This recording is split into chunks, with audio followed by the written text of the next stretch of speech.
the goal and the importance of words to read. We're going to do some word store activities that will help us build vocabulary within our students. And then we're going to do a ticket sleep at the end. So for our warm-up, I want you to just be thinking about these objectives. For today's presentation, we're going to try and be aware of the factors contributing to significant differences in students' vocabulary knowledge, such as their exposure, their language processing ability, and their cognitive ability. We are going to aim to understand the role of vocabulary development in listening comprehension, oral comprehension, word recognition, reading comprehension, and written expression, because we know they all go together. And then we're also going to aim to know and apply direct, explicit and targeted, and indirect, contextual methods of vocabulary instruction. So be thinking about those things as we go throughout today's presentation. So I want you to be thinking, when you're creating a word list, before you even consider the words that you're actually going to use in your lesson, what do you have to consider first? So I want you to be thinking about that. I'm going to take some volunteers. What's something you have to consider first when you're creating a word list? We're making a brain frame. This is called a telling frame. It's from a program called Empower, which is an explicit and direct writing program. I love to use brain frames just for taking notes. So what do we need to consider when we are building our word list? Kathy? What the objective is of your current lesson. Yep. So And current lesson objective. I agree. Another idea? Claire? What you talked before. Yeah, what you taught before. So what are your previous concepts you want to be using? Your school sequence, so looking back at your previous lessons. Rebecca? Previous day errors, like bringing those back. Previous errors. So not only what are those errors, but how are you going to address them? Tom? Is it decodable? Are they decodable words?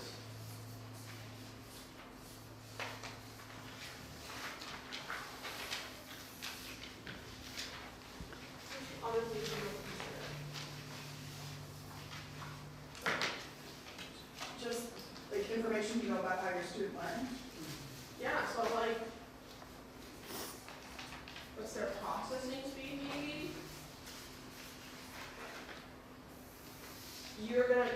You're intimately knowledgeable about like their frustration level and how much you can give them. Trinidad. What they're doing for the rest of the week, like what their cognitive stamina is going to be, I think is important. Yeah, what is their stamina? How much can you give them before it's too much? Absolutely. Karen? Are they words of familiar? Like, in terms of vocabulary? What's their vocab knowledge, right? So what's their background knowledge with these?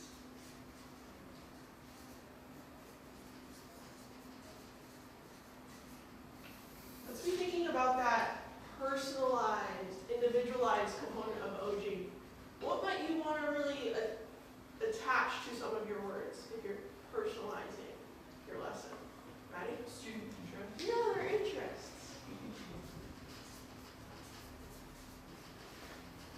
These are all really, really great. All things you want to consider even before you're actually making your word list. So what is your teaching objective? We thought of that. What did your student already know? What types of errors? And where are you addressing them? What are their interests? And what's their stamina level? about thinking about those things that you need to consider first. So what is our goal? Can I have a volunteer read the first 2 bullets for me? Busy thinking. According to Dr. Marianne Wolf, a student has to see a word more than once to place it in their orthographic memory.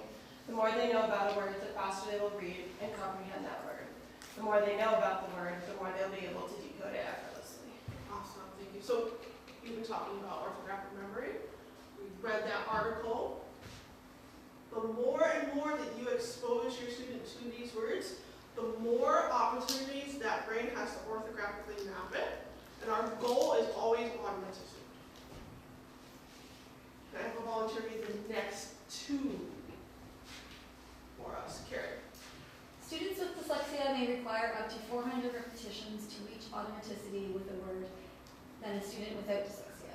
How can we elicit multiple exposures to words in our lesson? So 400, that's a pretty significant statistic, right? So how can we elicit those multiple exposures? That's going to be really important. So our words to read lesson is an essential part of the OG lesson. It gives our tutor you the opportunity to reinforce reliable and critical OG skills, while also allowing your student to think about them in a variety of words. And that's what is building our vocabulary. So, when developing your word list, choose your words wisely. And Colin, you mentioned this. After you're thoughtfully choosing your words, you should read the list out loud and point out the phonetic sounds, looking for anything that doesn't play fair. So, raise your hand if you have caught a word by reading your word list out loud and then you realize, oh, that word doesn't play fair. Yes. Can anybody give me some examples of words they caught? Watch. Watch. Yeah, that made it not sad. What's another one? Correct? With dividing direct. Yeah, how do you say it? Direct. Direct. Could be confusing. Should I? Also, what's interesting is like my accent doesn't play fair. Yeah. There's times where I'll say something and it is very different. So you're, yeah, and so that's part of being like culturally aware, right? What about your students' perspective? What's your perspective? Really, sometimes you might have to rehearse those sounds, depending on your student, and really knowing your student. Very good. Amy? I think also like when you're dealing with like specific concepts, so if you're teaching a student a VCB word, you know, differentiating between spider and camel and thinking that it might fit into one syllable division pattern when the word actually is another pattern. So really being thoughtful about your students' flexibility and if it's what your objective is. That you want to be making sure that you are giving them things that you have taught them to do. Can I have a volunteer read the top 2 on the list? When we're thinking about vocabulary enrichment through the word list, what are we doing? Can I have a volunteer read for me? Kathy? The words to read section of your lesson is where you reinforce decoding skills and strategies. In addition, this section provides an opportunity to build vocabulary. Where are we actually teaching new concepts? It's not in our words to read section. Where are we introducing that new concept? What part of our OG lesson? The word building. The word building. So we're introducing and teaching that, and then our words to read section is practicing it. And like Marianne Wolf said, the more you know about a word, the faster you will read and comprehend that word. That's really important. We also read that article by Joan Sedita. As we encounter words repeatedly, more and more information accumulates about that word. Think about that brain as a pathway. Every time you're encountering that word in different situations, you're building and strengthening that neural pathway. So students who struggle with reading are exposed to less vocabulary than their grade level peers. That's called the Matthew effect. Raise your hand if you've heard of the Matthew effect before. Anybody want to try and explain what the math effect is? Danny? The rich get richer, the poor get poorer. Yeah, so the rich get richer and the poor get poorer. We think about that from a perspective of somebody who struggles with reading. Somebody who struggles with reading is not going to read as much because they struggle with reading. Then they're not going to enjoy reading as much, so they're going to read less. So then they're going to become across less words. Their vocabulary is not going to be strong. So then reading is going to be harder, and it compounds. The opposite is true for somebody who enjoys reading. They find it easier, they're going to read more, they come across more vocabulary, and so we know that with our students, the gap widens and widens and widens. And so vocabulary instruction is key to helping close that gap. So we really need to be taking the opportunity to talk about word meaning. Yes, the coding is important, but we need to also talk about the word meaning while we're working the word lists. So there's some important questions to consider. How do I begin to thoughtfully build a strong and comprehensive word list? And how do I present these words in new and interesting ways throughout the following lessons? And our answer is word sorts. They're very, very fun. So I know that you've been doing some word sorts already. Can I have a volunteer read the top 2 bullets for us? What's so awesome about word sorts? Yep, go ahead. Allow opportunities for students to be exposed to words in multiple ways. Require careful examination of a variety of words through diverse perspectives. What's that cognitive load? We're not just reading. Okay. Can I have a volunteer read that the second 2 bullets? Strengthen student word analysis and in-depth knowledge of word structure.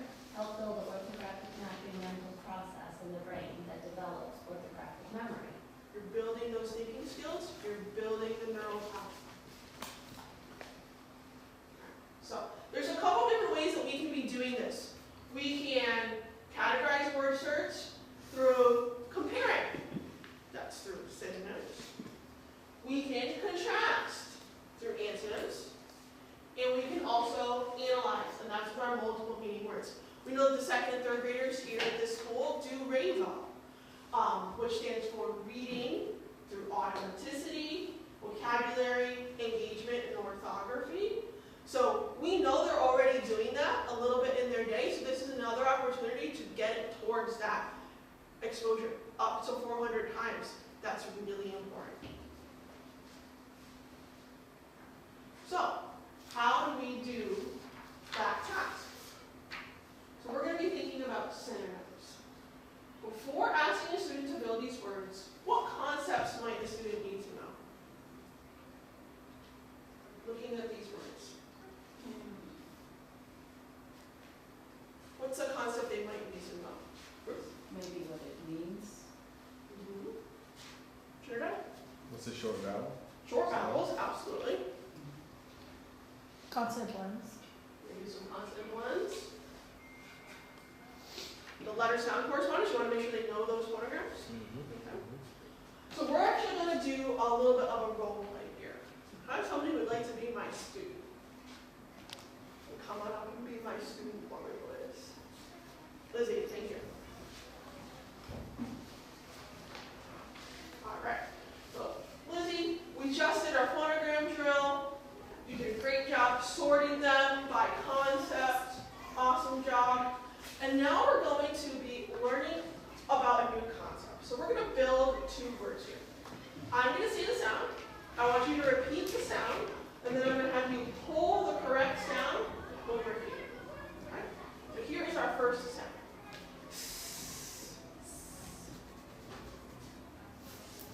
Ah. Can you blend that word for me? Sad. Nice job. What kind of a syllable is that? Close syllable. Close. How do you know?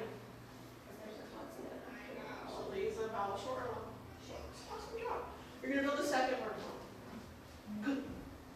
Good.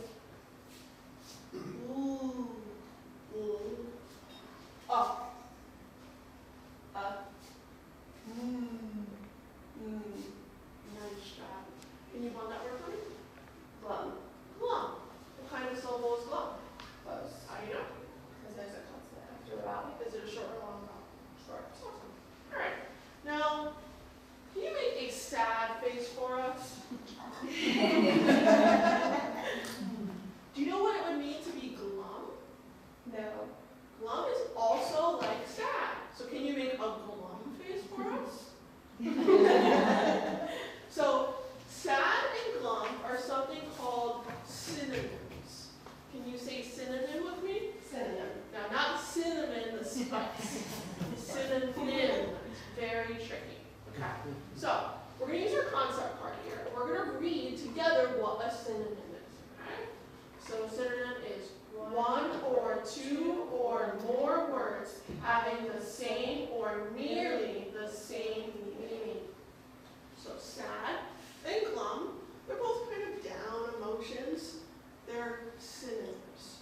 Now, a nice way to help your student remember synonym that's a tongue twister, if your student has oral language difficulties, that can be really tricky. But synonym starts with the letter S.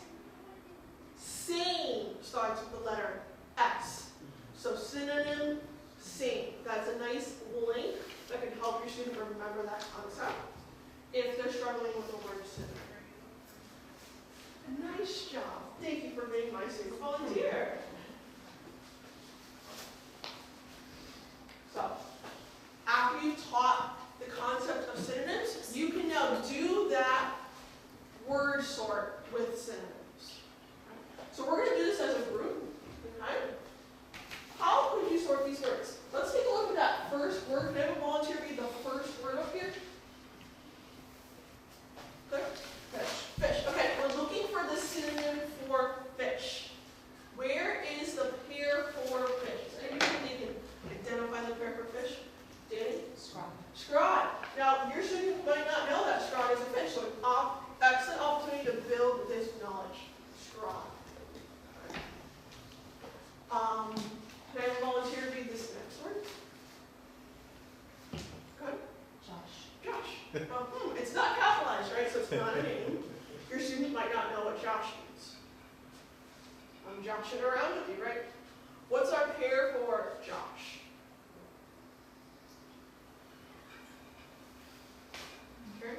Kid. Kid. I'm kidding with you. I'm joshing with you. Excellent opportunity to build these vocabulary words. Before you even get to this kind of an activity, you want to make sure that you've read these words with the student first. So remember when I said multiple exposures in many ways? You may be given these in word lists prior. In a variety of different word lists, you know the student can read these. Now you're talking about vocabulary. You're building that orthographic memory process. Okay. So now you're going to try this. So I want you to take the envelope that says 1 on your table. For synonyms, take out those words. You can work with your table partner or with the table in front or behind you to sort these words. You want to make your synonym pair. Okay, again, your students already read these words. You're confident they can decode them. Now you're making the vocab.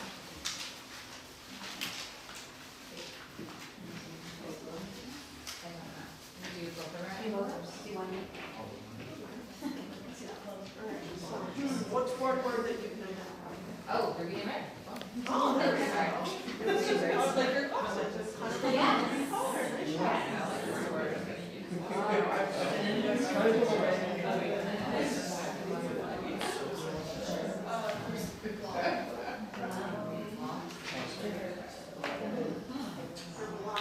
You know what's so funny? I would use scarlet. Prevent them from doing something. Scarlet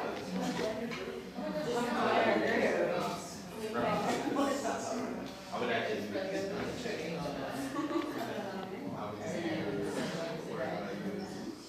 I would use word I use.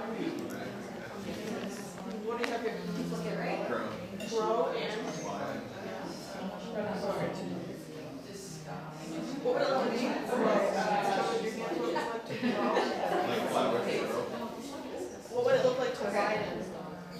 So can you grow this way as well? This way, this way. Yeah. That way. So they're all kind of widening in a way, right? And you see how we're being multi-sensory with that too? So How would you make this multi-sensory? can you identify it? The floor. Alright. So that's kind of different than like your regular shape of breath, right? Yes. So that's why it's simple.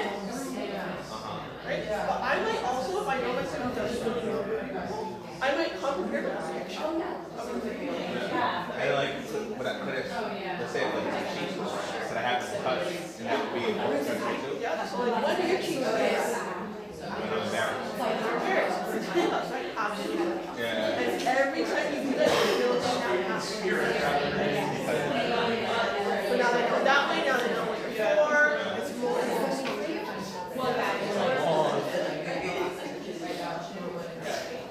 All right, come on back, friends. All right, can somebody share with me a pair that they found? Red and Ruby, yeah, we just had a really nice conversation about that. All the different ways that you can be building that pathway with your student. If they're not so sure about Ruby, you might need to bring a picture. Or should it ever say, you might need to talk about like how your cheeks get red if you're embarrassed or if it's cold outside. Absolutely. Is there another pair that you found? Okay. Clone and remake. Yeah. Clone and remake. I always like to go Star Wars here. Talk about like the clones, right? You're remaking the thing. Nice job. So another activity that you can do with synonyms is something that's called shades of meaning. So again, you've taught the concept, your student can read these words, you're bringing them back from multiple exposure. Taking multiple words and finding various shades of meaning is another way to create a word list and ask students to organize the words based on various elements. So we are going to do a shades of meaning class. You're going to see that you have on your table a tube. It says shades of meaning. Okay. And then you have that blank chart that also says shades of meaning.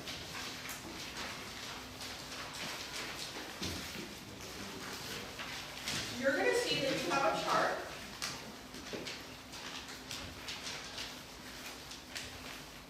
Okay? And we have weak verbs, stronger verbs, and strongest verbs. You're going to see that word on the side, for example, clean, and you're going to think, what are the words that are my synonyms of clean?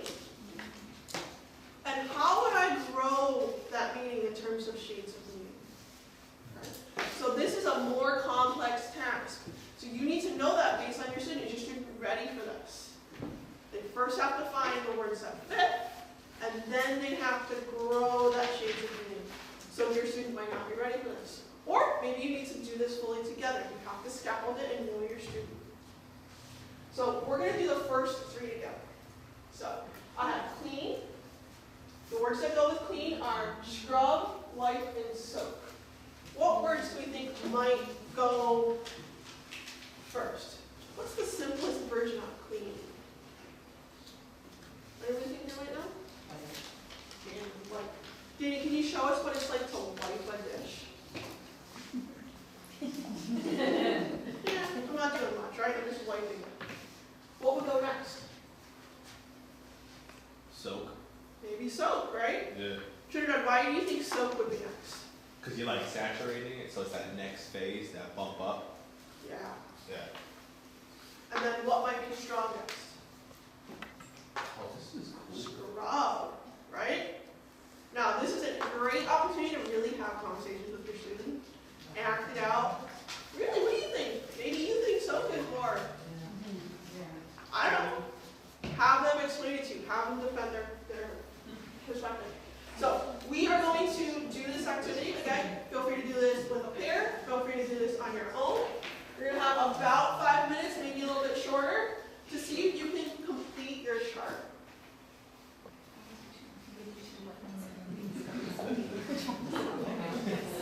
I love it. That's my favorite. All right, so we're going to see I'm doing how I do it. Okay.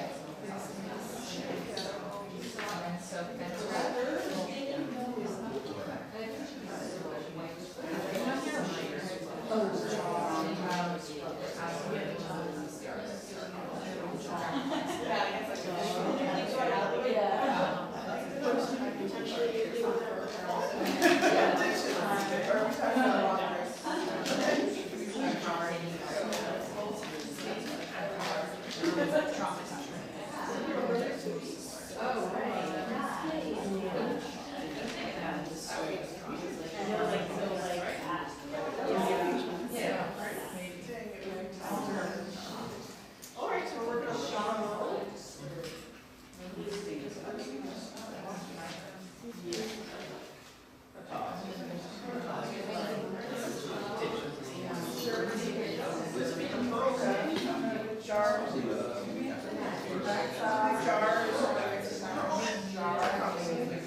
Well, we can even do it with like the suffixes.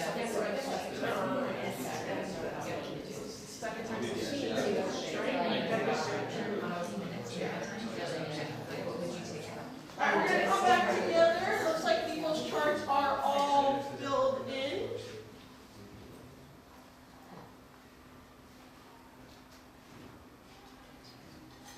Alright, so let's be thinking about this. We did white, soap, and scrub. We talked about that already.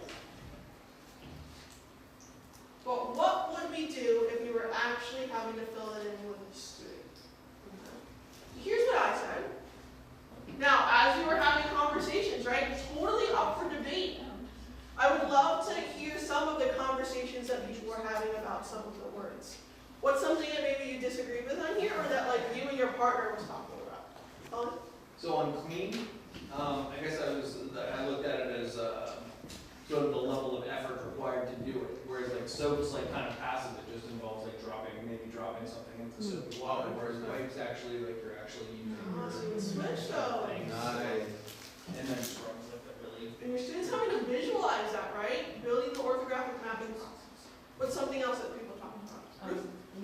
We had they switched wound and harm because we're like wound is physical but it can heal, but harm is like can be like forever. So we switched But it. like, what about a fatal wound? Yes, Or is it just a scratch? yes. How much harm, right? Right. These are great conversations you're having with your students. Put it up. For shock, I did surprise, jar, disturb, because I was thinking about it from the perspective of the person that's receiving that energy of like, if you're surprised, it might be like a surprise birthday party, so that it might not be like emotionally impactful in the same way that if something was jarring.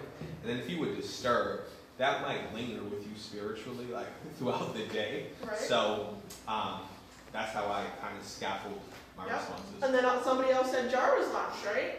What was our argument for jar being last? Well, I thought of it as like the most common words that might be in our students' vocabulary. So to me, it's like jar. Like I don't even really use that word, and so I was like surprised. It's kind of like the most common, so I kind of associated that with being like the weakest meaning of it, and then disturb might be the next. And then we also looked at it too, like if somebody's jarring, you're really taken aback. So I think that also allows the opportunity to really show like body movement and that like kinesthetic, like whole body approach. This is a great opportunity to act out these words. Think about how many repetitions your student is getting from these words, right? You're building that orthographic mapping in that brain, getting it in there. Really awesome, rich conversation. Right? So, on the M versus synonyms, we can also be talking about antonyms. Okay? So again, thinking about what we're going to need to know, all those things that we talked about with synonyms. Who would like to be my student volunteer for antonyms?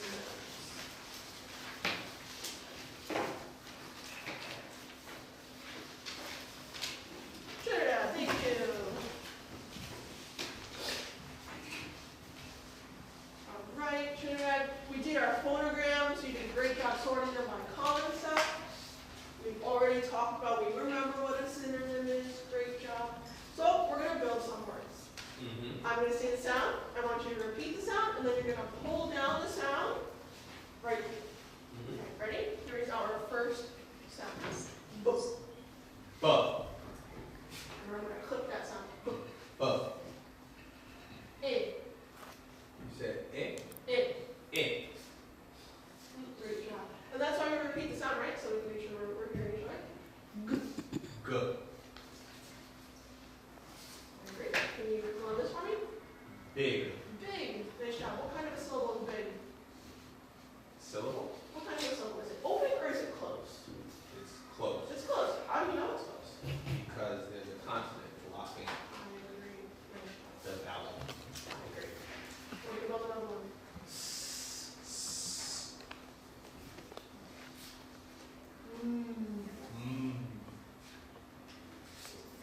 All. All. Yep, all is our family word. Anyone's good? Small. Small. Nice job. All right, now, can you show me what would it be like if somebody was big?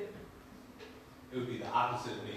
I don't know. I think It would be the opposite. you're pretty tall for a second grader. Right. All right, can you show me what it would be like to be small? Be small? Oh, yes, yes, yes. All right, so do those have the same meaning? No.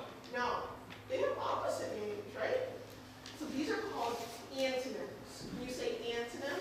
Antonym. All right, we're going to read with our concept card what the meaning of an antonym is. One or two or more words having the opposite or nearly the opposite meaning.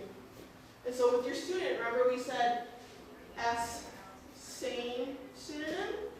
A, you can think like against. So if you're against, right, opposite sides, A, antonym. Also remember, this is going to be an easier concept, so you want to make sure your student gets this first, and then they can use this knowledge to build onto antonyms. Okay? Thinking about your students' oral language. Thank you, Trina. Cool. Student volunteer.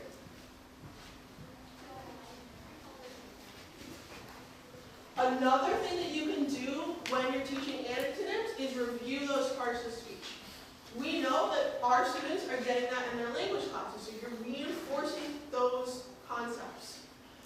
You'll see that these are what I use. They're from a program called Framing Your Thoughts, which is an explicit direct program for teaching structures of a sentence. But you want to know what your students use.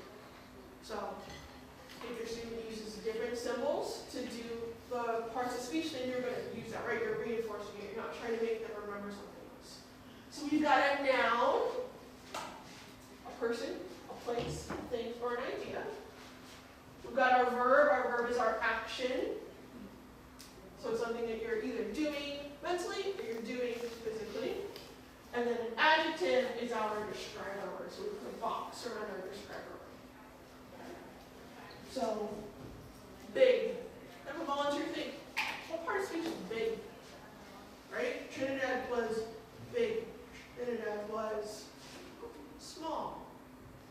Big is it's an adjective, it describes it. Okay?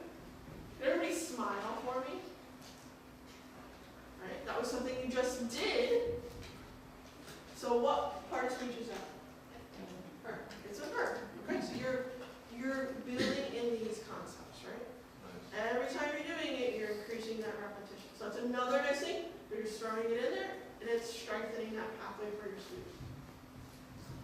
So you could be sorting by parts of speech. And by words, okay, show me which ones are verbs, which ones are nouns.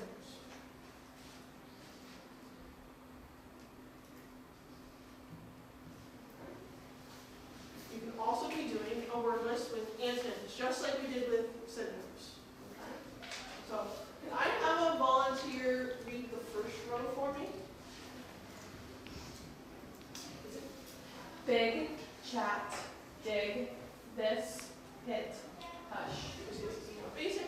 Again, you're going to make sure your student can read these words first. They've seen them in previous variety of word lists. Now you're building on the vocabulary. Can I have a volunteer read the bottom row for me?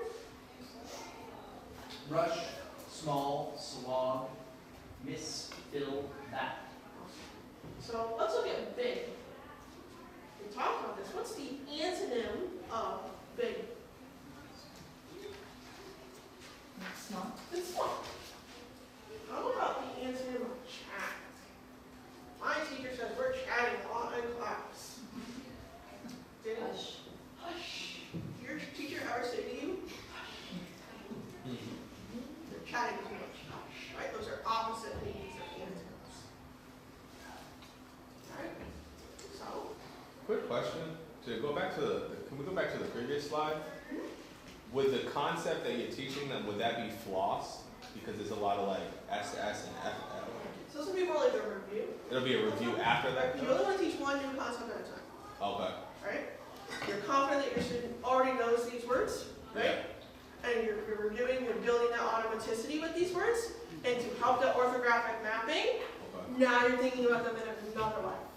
Because Okay. every time they have an exposure, it's increasing their accuracy and their automaticity. So this word list might be after you've already done floss and you feel confident that they understand that concept? Mm-hmm. Nice. Yeah, so it's only one thing that they're having to worry about. Okay. Yeah, really good question. Alright, so you should have on your table an envelope marked antonyms. Okay. Same thing like synonyms. Can you find a pairs for these words?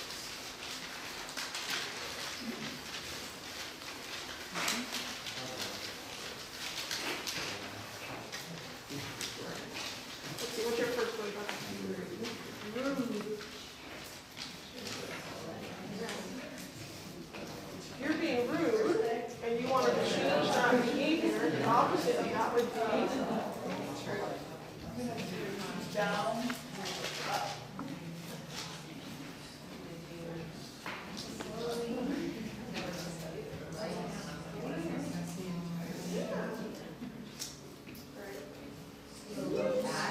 Slowly walk down the hallway. Oh, my students do it all the time. I'm not trying to get the class, right? How about can you walk quickly to class? Yes. Right? Those are And for older people, those adverbs, describing words, but conversation. rich conversation. Yeah. Right? If you go there, a lot. I was thinking that the previous task group agrees to it, because you use the suffixes and then just put it next to the students and the next and the bigger. Right.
Right, right, it's a language thing, right? Lots of shapes and meanings. Yeah, I love shapes.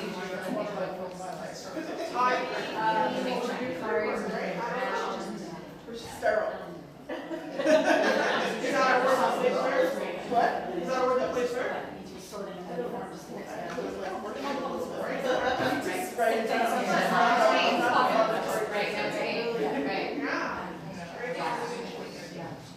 Alright, come on back, friends. Really rich conversations again. What's a pair that somebody found? Listen, Quickly, slowly. quickly, slowly. Great opportunity to have them actually do something quickly and actually have them do something slowly. Up and down.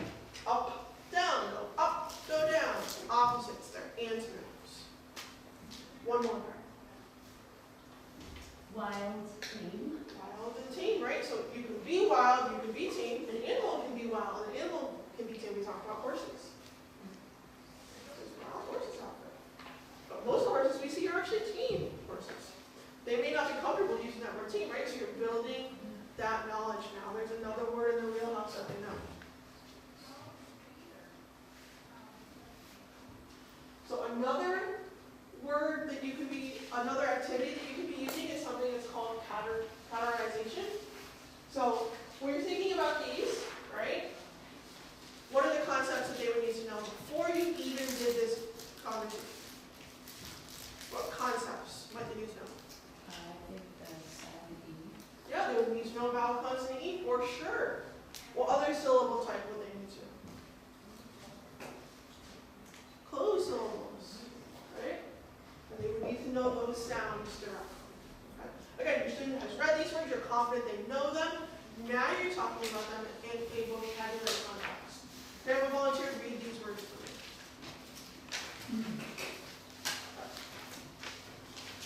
Lunch, back, run, lob, base, pinch, slide, back.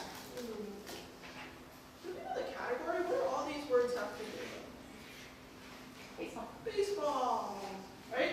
And if you're not sure about these, you can talk about them, right? What does it mean to lob the baseball from home to first base? What does it mean to pinch it, right? All of that visualization is very. Here's another category.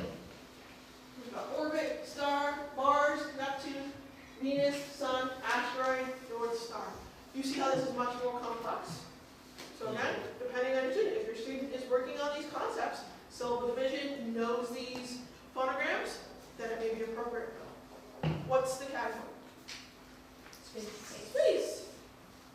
If your student's really into space, this is a great activity to be doing. You're showing them that you care. They're going to be much more invested in learning if it's something that they're really interested in. Another categorization activity that you can do is something that's called odd word out. So again, you know these words already, it's subsequent exposure. So in an odd word out activity, you read the words in the row, and you ask yourself, which word doesn't belong? Why doesn't it belong? As we've been discussing with these activities, there could be multiple answers. The reason is why. You're asking your student to reason with you, to really be thinking about the multiple meanings of these words. Let's try one more. Can I have a volunteer read the first row for me, please? Yay. Gum, Twix, Kit Kat, Milk Dud. Okay. Which word doesn't belong? Figure it out. Gum, Why? because there's no chocolate, It's not chocolate. you know. Is there another way? Like, what if we were thinking a different word doesn't belong? I was thinking Kit Kat because the others are chewy when I eat them. Chocolate's where it's at. Or my kids have braces.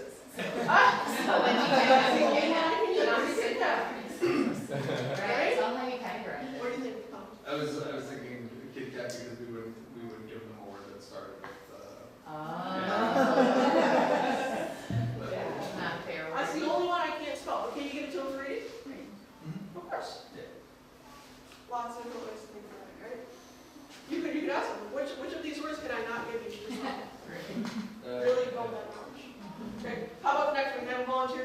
intro for me? Go ahead. Fish, swim, drift, run. Which one doesn't belong? You think run doesn't belong? Well, yeah, I mean, that's obvious, but then you can say like, a fish run is when the fish are running up the river. Yeah. So you're thinking about water, right? Yeah, right. Okay. What's another one? Like, what's our argument of a different one? Movement or not. So swim, drift, and run could all be movements that you make. Ooh, With fish, fish now. now. That's what I was thinking, so for Oh, now. funny. You see how we can think about these in different ways? Yeah. It's a great opportunity to have your student categorize it one way, and then to challenge them and think, what's another way I can do it, right? Really intellectually engaging them, especially for our students who reading is so challenging for them. You're honoring their intelligence. These are rather simple words to read, but you're still having them do a very complex and demanding activity.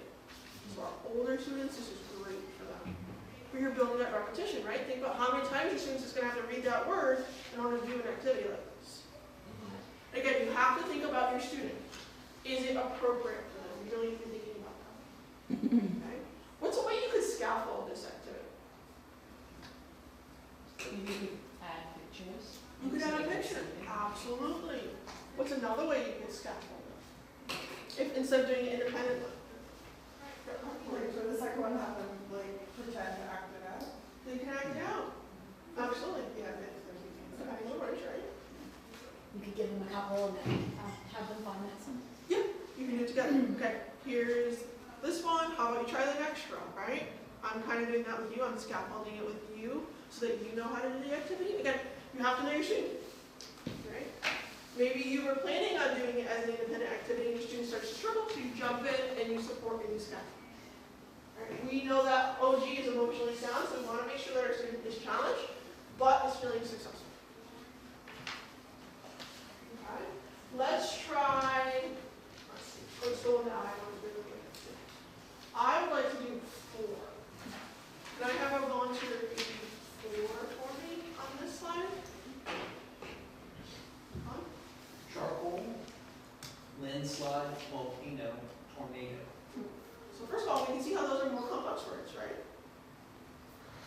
So your student knows these words, they've read it, you know that they can read them. Which one do you think doesn't belong? Landslide. You think landslide doesn't belong? Like we said, there could be many reasons. What do you think? Why landslide? Oh, I guess I'm not doing meaning, but I'm thinking that's like a compound word. It's like 2 words. That's okay, right? He has a reason, that's valid. Let's try to visualize these. Yeah. I think of a landslide, a volcano, and tornado as a natural disaster, whereas charcoal isn't. Yeah. Do we know what charcoal is? Do we need to show a picture of charcoal? Alright. Grill with it, maybe. Again, this may be a word your student's not very familiar with. I would actually categorize all these words together Why? because they all make me sad. Like on Christmas, I got charcoal, and then the landslide, a volcano, and tornado. Those are all natural disasters that But could if you had to pick, If I had which one to. would you pick? pick one to get rid of. Yeah. Oh, charcoal, because I didn't want it for Christmas, so it would leave. It Our would students go. are going to do that to us, right? We know that. But any discussion is good discussion, right? Exactly. We're Right? still learning and using the words. So they're having to think about the meaning, they're building that pathway, right? Yeah, our kids are silly, they're gonna do that. But that's fine. You're meeting them where they're at, okay? And maybe that means like, hey, maybe you wanna have these words again and get them to see, okay, what's the other meaning of charcoal, right? Both are valid, right? Always honoring the student and where they're at. Alright, so, to recap. Factors such as one's learning profile, their exposure to words, and their time spent reading contribute to significant differences in students' vocabulary knowledge. We know this. We read it in our Josie Gita article. We talked about it with the Matthew effect. We need up to 400 times repetitions. That's really, really important. Multiple exposures to words in different ways facilitates the orthographic mapping process, which strengthens orthographic memory.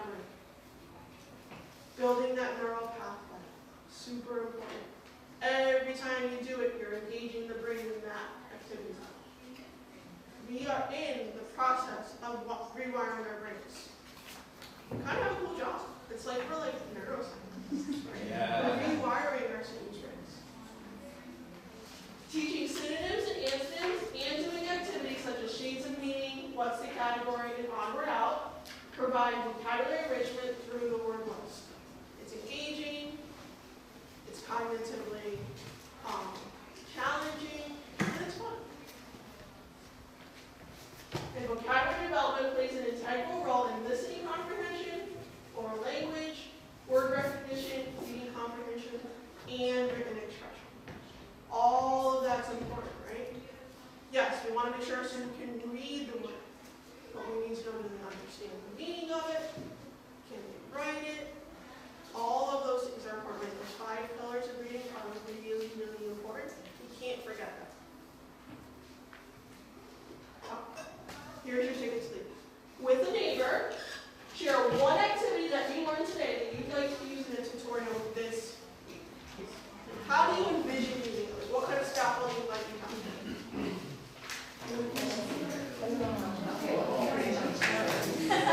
We already talked about this.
Shades,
I would do what's the category, because I'm in level 2 right now, so the concepts are becoming more challenging, and so that dissonance might like really decrease morale, and so I just want opportunity to remind her that like she's beyond capable and that she's valued and heard and seen, and so I would love to do that with her. Yeah, and your students working on those sort of those like the more complex lists. Mm-hmm.